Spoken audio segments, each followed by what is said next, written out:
안녕하세요. 대단히 반갑습니다. 수필 읽어주는 남자 자한형 이종수입니다. 이번 시간은 639번째 시간으로 한낙연2라는 글을 읽어드리도록 하겠습니다. 한낙연2 명사들과의 교류. 양후청 장군은 자신이 예상했던 대로 중국에 도착하자마자 전쟁터로 가는 대신 국민당 특무 기관에 의해 오랫동안 감금 상태로 지내다 국공내전이 치열하게 벌어지던 1949년 9월 충칭에서 국민당 요원에게 암살당하고 만다. 죽을 줄 알면서도 조국으로 돌아올 수밖에 없었던 사람, 그런 애국심을 갖고 있는 사람이야말로 진정한 애국자라고 할 수 있을 것이다. 한낙연은 12년 만에 중국에 도착했지만 처자식이 기다리는 룽징, 용정으로 가지 않고 곧바로 항일 근거지인 우한으로 향한다. 그리고 필요를 풀 사이도 없이 동북 항일 구망총회의 선정과 연락사업을 담당한다. 그것은 이례적인 일이었다. 당시 외국 유학을 다녀온 미술가들은 대부분 대학에서 교수로 일하는 것이 상례였기 때문이다. 상하이 미술전문학교를 우등으로 졸업하고 프랑스 유학까지 다녀온 그의 능력으로 볼 때 마음만 먹었다면 교수 자리 하나를 구하는 것은 당시 중국 상황으로 봐서 그리 어려운 일은 아니었을 것이다.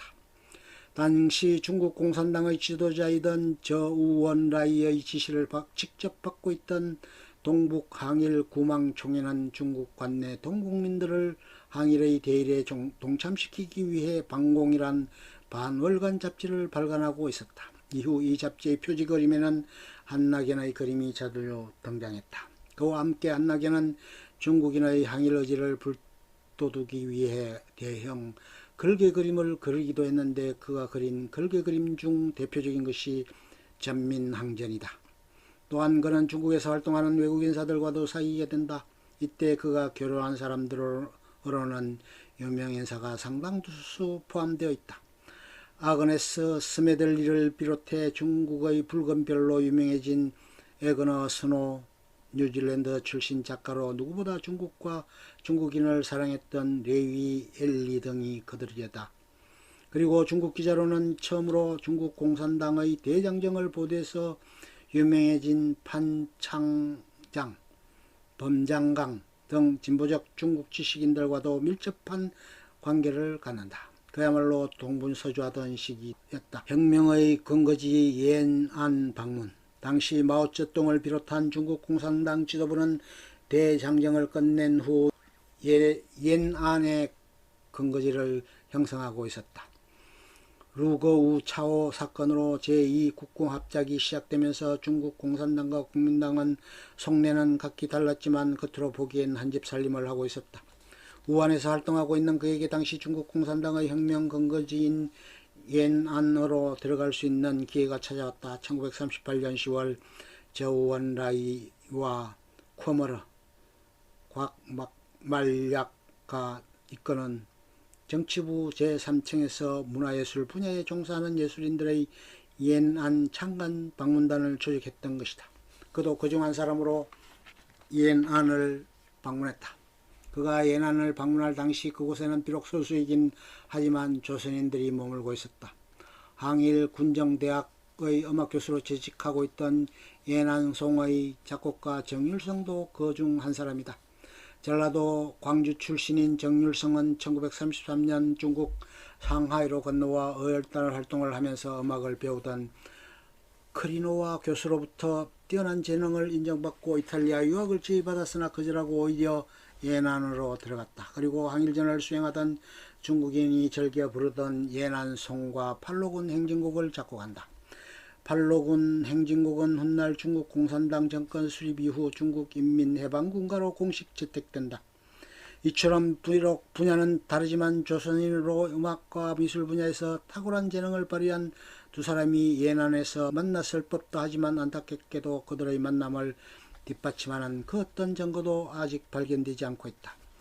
예난에 도착한 한낙연은 그곳에 세워진 중국 여자대학에서 항일전쟁 시기 민족 문화예술에 관한 주제로 강연을 하기도 한다. 마음 같아서는 그도 예난에 머무르며 중국의 신의 미술가들을 키워내고 싶은 심정이었을 것이다. 그러나 사람마다 제각기 맡은 일이 다르게 말입니다. 예난에 있는 동안 한나견은 평생 잊지 못할 기억 하나를 새기게 된다. 마오쩌둥과의 만남이 그것이다. 어느 날 밤 예고도 없이 마오쩌둥이 한나견 일행이 머무르던 랴오동 요동으로 직접 찾아온 것이다. 깊은 얘기를 나눌 수 없는 너무나 짧은 만남이었지만 얘기로만 듣던 마오쩌둥을 눈앞에서 만나는 순간이었다. 전선에서 우한으로 돌아온 이후 어느새 마흔을 훌쩍 넘긴 한나견은 예전부터 알고 지내던 엘리트 여성인 류이사 유옥화와 재혼한다. 20대 초반에 용정에서 결혼한 첫 부인과는 이미 20년 가까이 연락이 두절되어 생사마저 불확실한 상태였다. 그의 두 번째 부인인 류이사는 콜롬비아 유학생 출신으로 항구와 충칭 등지에서 여성 항일 선전대를 조직해 활동할 만큼 당차고 진보적인 생각을 가진 여성이었다. 류이사와 결혼한 이후 신혼 아닌 신혼 생활을 즐기던 한나견에게 다시 공산당 조직으로부터 긴급 지시가 떨어졌다. 국공 합작 이후 장제스는 국민당 좌파 인사들을 포섭하기 위해 전지당정위원회를 조직하고 있었는데 거기에 참여하라는 지시였다. 1939년 4월 국민당 소장급 지도원으로 임명된 그는 전지당정위원회에 소속되어 산시와 산서 지방의 전선으로 나갔다. 그가 맡은 주요 임무는 국민당 군대와 팔로군이 대치한 전선에서 동포의 가슴에 겨룬 총뿌리를 일제라는 근적을 향해 돌 것을 장병들에게 호소하는 통일전선 사업이었다. 하지만 호사다 말할까 그는 통일전선 사업을 수행하던 1940년 시안으로부터 바오지를 통과하여 충칭으로 돌아가던 중 공산당 활동 혐의를 받고 국민당이 장악하고 있던 바오지 사령부에 체포된다. 정치범 수용소인 태양묘문의 특별감옥에서 3년 동안 수감생활을 한 그는 1943년에야 당 조직의 도움을 받아 추록한다. 하지만 국민당 당국은 석방에 앞서 그에게 몇 가지 조건을 내걸었다. 그것은 바로 통일전선 사업의 일환인 전지당정위원회와 동북항일구망총회에서 손을 떼며 앞으로는 서북지방을 떠나지 못한다는 것이었다.